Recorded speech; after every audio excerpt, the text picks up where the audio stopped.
Hi everyone, welcome back to Making Stuff with Mrs. Baroody. I'm Mrs. Baroody, and today we're going to be talking about grids, okay?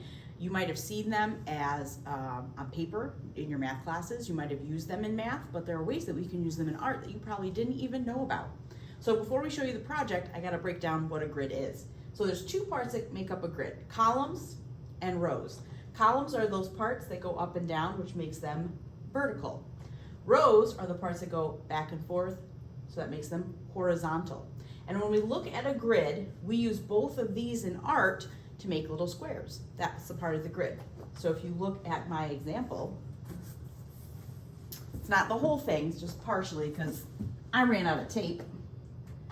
But if you look at our grid here, we have columns that go up and down, and we have rows that go back and forth, so vertical and horizontal, and that's what makes our grid. Now I'm going to show you on paper how to make a grid. I'm going to show you on regular paper, and I'm going to show you on lined notebook paper, because that's probably what you have at your house. Those of you that are my current students, I'm going to need to see an example of your grid uploaded to our Google Classroom, or emailed me, or your parents can email me the picture, or you can drop it off at school, whatever makes your heart happy, okay? Those of you that are doing it on your own, stay tuned, because I'm going to show you a project. It's really fun, even if you don't get a grade for it, okay? Let's go. All right, ladies and gents, I'm going to show you how to make a grid. First thing you're going to need is a piece of paper. And I'm going to show you first on a blank piece of paper, then I'll show you how to use it on a notebook piece of paper. I'm going to use a pencil because we can always erase if we make a mistake. If I'm using markers or crayons, I'm not going to be able to erase it. And I'm going to show you first how to use a ruler, and then I'm going to show you how to use a couple other things you might have at your house, because some of you might not have a ruler. If you don't have one in your art stuff, maybe ask dad or grandpa or mom or somebody if they maybe have it with their toolkit, because they might have a ruler. You don't even know about it. So I'm going to take my ruler and I'm going to line up the left-hand side and the top side. And we're going to line it up with that corner so we know that everything's nice and straight. If I don't do that, I end up with wonky lines. So I'm going to line it up with the left side. I'm nice and slow. I'm going to line it up with the top too, so it's pretty straight. And I'm going to hold it nice and solid with my hand. Some of you like to hold it like this, and then you get a wibbly wobbly ruler, and it's no bueno.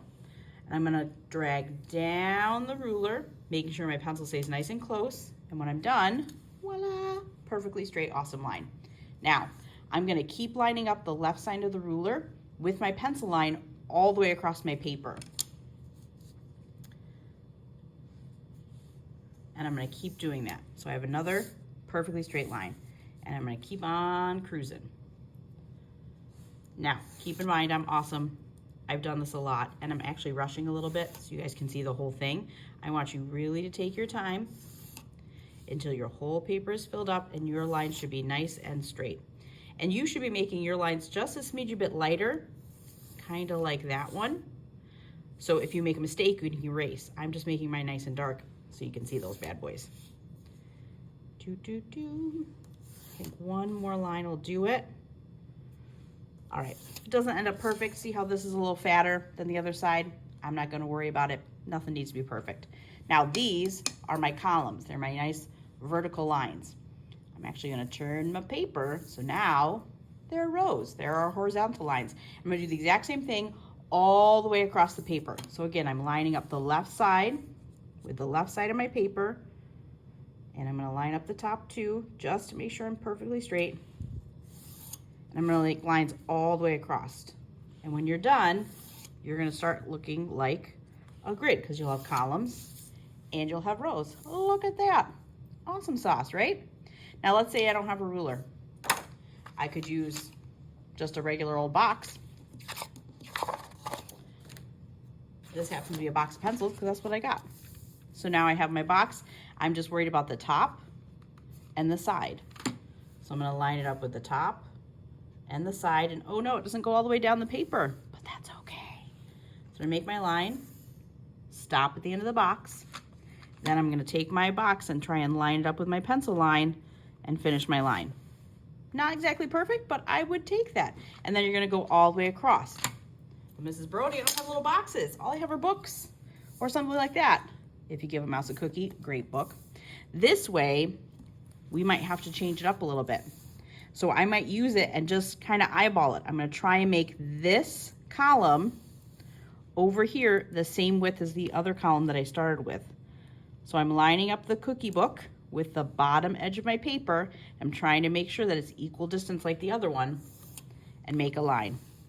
And then I'll keep on cruising, lining up with the bottom, trying to give about the same width. It's not perfect, that's okay. And now I got some straight lines, and I can keep doing that all the way across and then turn it and make my grids. The other option you have is to use notebook paper, because I know a lot of you have that lying around your house. Probably because you're doing a lot of schoolwork at home, right? So you already have your rows here.